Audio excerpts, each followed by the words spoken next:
آج کا مسلم نوجوان یہ کیوں نہیں سوچتا؟ اس کے لالچی ماں باپ یہ کیوں نہیں سوچتے؟ آخر کب تک معصوم خواتین جہیز کی سولی پر لٹکتی رہیں گی؟ کب تک غیر اسلامی رواج کے ہاتھوں شریف کنگال ہوتے رہیں گے؟ کب تک دل سوز مائیں بیٹیوں کو جوانی کی دہلیز پر دیکھ کر کلیجہ مسوستے رہیں گے؟ آخر کب تک قوم کو دینی اصول سمجھانے والے مولوی و مفتیان کرام خاموش تماشائی بن کر جہیز کا ننگا ناچ دیکھتے رہیں گے؟ ان کی زبانی گنگ کیوں ہے؟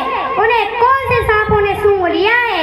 ان کے حلق سے آواز کیوں نہیں نکلتی؟ وہ مسجد کے ممبروں، مدرسوں اور جلسوں میں اپنی دھواں تقریر میں یہ الفاظ کیوں نہیں کہتے کہ جہیز اسلام میں حرام ہے، یہ غیر مسلموں کا طریقہ ہے، یہ اشراف ہے، اشراف اسلام میں گناہ ہے، اسلام میں عورتوں کو وراثت کا حق دیا گیا ہے، وہ اپنے شوہر، بیٹے اور باپ کے سرکے میں حقدار ہیں، وہ اور مذہبوں کی طرح وراثت سے محروم نہیں کی گئی ہیں۔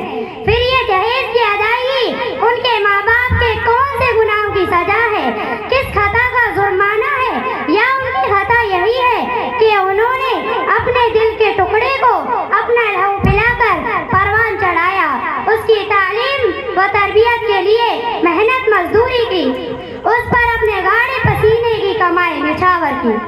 حضرات، ان کی عقلوں پر افسوس ہوتا ہے جو یہ کہتے ہیں حضور صلی اللہ علیہ وسلم نے اپنی صاحبزادی فاطمہ کو جہیز دیا تھا، یا جہیز کے نام پر بڑی بڑی رقمیں ایٹھنے کا ایک بہانہ ہے، شیطان کی سکھائی ہوئی چال ہے، اللہ کے رسول پر ایک تہمت ہے۔ کیا اللہ کے نبی منصف مزاج اور عادل نہیں تھے؟ وہ اپنی ایک بیٹی کو جہیز دیتے اور باقی بیٹیوں کو محروم کر دیتے۔ حضور صلی اللہ علیہ وسلم کی جانب جہیز کو منسوب کرنے والے مفاد پرستوں کو معلوم ہونا چاہیے کہ حضور صلی اللہ علیہ وسلم نے اپنی صاحبزادی فاطمہ رضی اللہ عنہا کے شوہر حضرت رضی اللہ عنہ کے کفیل تھے، اور ان کے والد حضرت ابو طالب رضی اللہ عنہ نے آپ کی کفالت میں اپنے بیٹے حضرت علی رضی اللہ عنہ کو دیا تھا۔ حضرت علی نادار تھے، اس لیے ان کی کفیل ہونے کی حیثیت سے حضور صلی اللہ علیہ وسلم پر ان کے مدد واجب اور ضروری تھی۔ محترم حضرات، جہیز کی لازمیوں کو اللہ کے رسول صلی اللہ علیہ وسلم کے ساتھ ایسا بھولا مذاق نہیں کرنا چاہیے۔ اپنی گریبانوں میں جھانک کر اپنے دلوں کو جائزہ لینا چاہیے کہ کیا وہ غریب ماں باپ کو جہیز کے پہاڑ تلے دفن نہیں کر رہے ہیں۔ کاش ہماری قوم علم کے زیور سے آراستہ ہوتی۔ جہیز کی تباہکاریاں آج معاشرے میں اس حد تک پہنچ گئی ہیں اور حالات نے اس کا خوفناک روح اختیار کر لیا ہے۔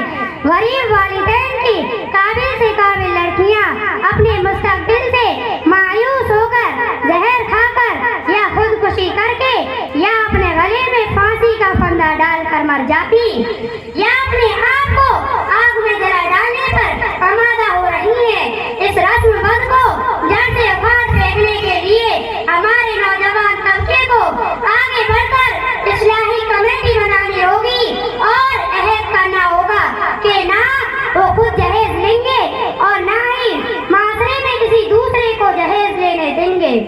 اگر مسلم نوجوان ہر محلہ ہر گاؤں میں ایک ایک مخالف جہیز کمیٹی کر کے اس سلسلے میں اقدام کریں تو اس سے بڑے اچھے نتائج نکل سکتے ہیں اور غریب و معصوم لڑکیوں کا بھلا ہو سکتا ہے جو جہیز کی رقم نہ ہونے کی وجہ سے سال ہر سال سے نیک سیرت لڑکوں کی راہ تک رہی ہے، جو آگے بڑھ کر ان بے کسوں کے ہاتھ تھام سکے اور ایک خوشگوار زندگی کا آغاز کر سکے۔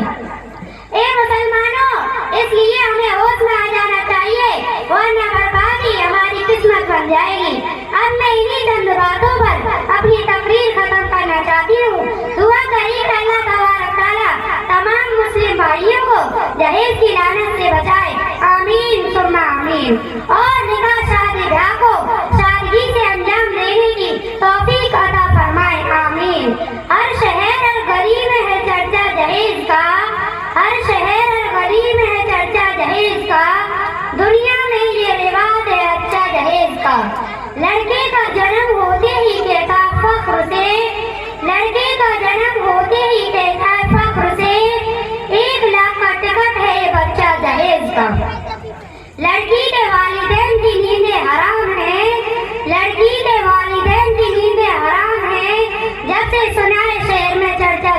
رزقا وآخر دعوانا الحمد لله رب العالمين.